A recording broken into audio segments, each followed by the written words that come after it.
Hi there, welcome to question 7. This is the last question in discussing our mid-year exam paper 1, and this question is going to be on electricity, more specifically on internal resistance. From the voltage diagram below, write down each of the following. What is the potential difference measured over the battery when the switch is closed? Okay, so when the switch is closed, we observe the voltage after the volt has been lost. So when it's open, clearly we can see here that here is where we're going to measure it between this point and that point. So before there's any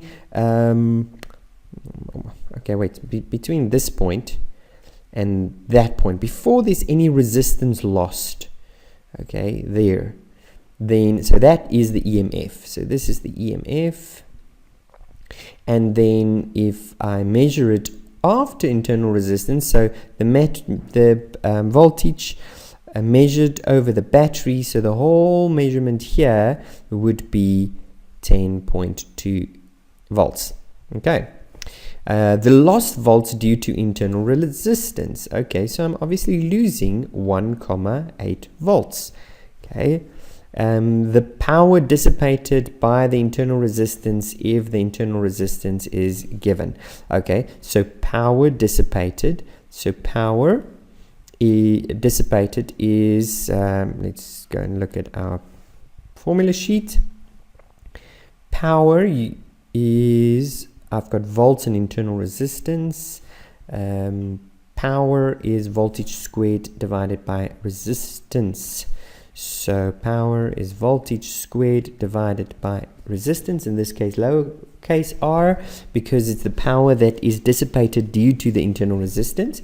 We've worked out the voltage that is that is lost due and that is used on this internal resistance. So that's 1,8 squared divided by internal resistance 0,1. So 18 squared is what? Okay, so it's 9 squared is equal to 81 times 4 is 200 and 324. So 3,24 divided by 0,1, which is 32,4. 32,4 watts, I think so. 8 times 8, 32. 8 times 8 is 64, yeah. Okay, so that's 32,4 watts that is being dissipated by the internal resistance. Next question. Okay, next question is based on a battery with an EMF of E and an internal resistance R is equal to 25 ohm. So R is 25 ohm. Is connected to arrangement of resistors. So there's our arrangement of resistors. Okay, the resistance of voltmeter V1 and V2 are so high that they do not affect the current in the circuit. Okay, that's important to know, because otherwise if they weren't high enough, then both voltmeters would count as resistors in the circuit. But because they're so high, this is not an alternative path for the current. It's too high. This resistance, it can't pass. The current can't pass. So it's a measuring instrument and not a resistor taking part in this circuit. Okay, so that's just why they mentioned that. The voltmeter reading on V2 is 5,4 volts. V2 is 5,4 volts. Determine the following. The current that's passing through the 45 ohm resistor. Okay, well, that's trivially easy. So that's simply I is equal to voltage over resistance. I think it was 5,4. 5,4 volts over there, and so 5,4 volts divided by the resistance is 25. I think it's something 0,8 or something. is 5,4 divided by 25, 45, sorry, 45. 0,12, so that's 45, and the answer is 0,12 ampere. Okay, so that's what this means. This means that the current passing through this resistor right here is 0,10.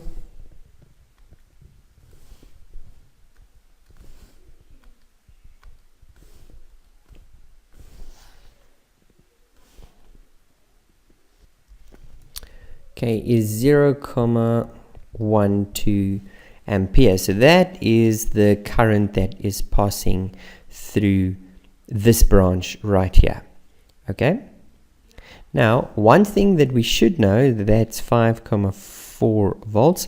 One thing that we should know is that the voltage across parallel resistors are equal. So if two resistors are in parallel, they would have the same volts. Why do they have the same volts? Because voltage is the measure of energy that each coulomb of electrons have. Remember, a coulomb of electron is a group of electrons.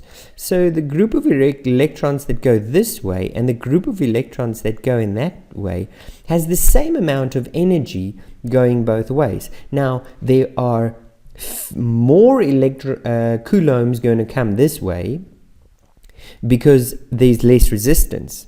Okay, it's like a smaller door and a larger door, and the number of resistors coming, or coulombs coming this way, will be less because there's a higher resistance.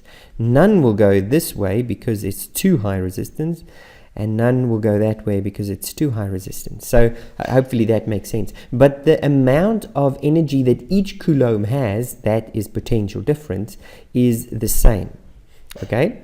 So in our next question, when it asks us the total current for the circuit, is we want to know, okay, we know that the current going this way is 0,12, but what is the current going that way? And when they come back together again, what is the total current? So the current passing through there. And so we can do that there's two ways of doing it. You can either say, well, what's the current going through the 60 ohm resistor? You can say it's 5,4 volts because the voltage must be the same, divided by 60 ohms is 5,4 divided by 60 is equal to 0,09. Okay, so that's the current going through the 60 ohm is 0,09 amperes, and so the total current would be the 0,12 plus 0,09, which gives us 0,21 ampere. That's one way of doing it. Another way of doing it is saying, well, the voltage over the two must be the same. Okay, which means if I take, how do I get voltage? Voltage is current times resistance.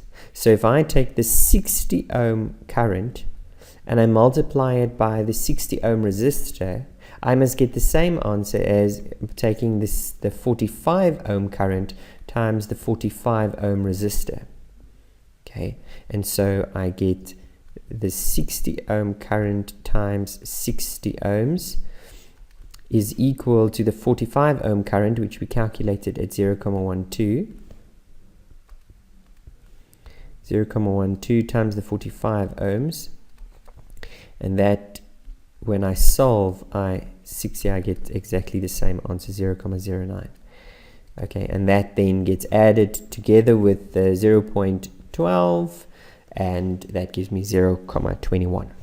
Okay, and then in our final question, we're asked calculate the EMF of the battery. So formula for EMF, or just E, is equal to the total current of the system times the total external resistance, adding all of the external resistors together appropriately, plus the internal resistance, and that gives me my now I've just calculated that would give me that EMF. I've just calculated that. What I am going to need is the total resistance in the circuit.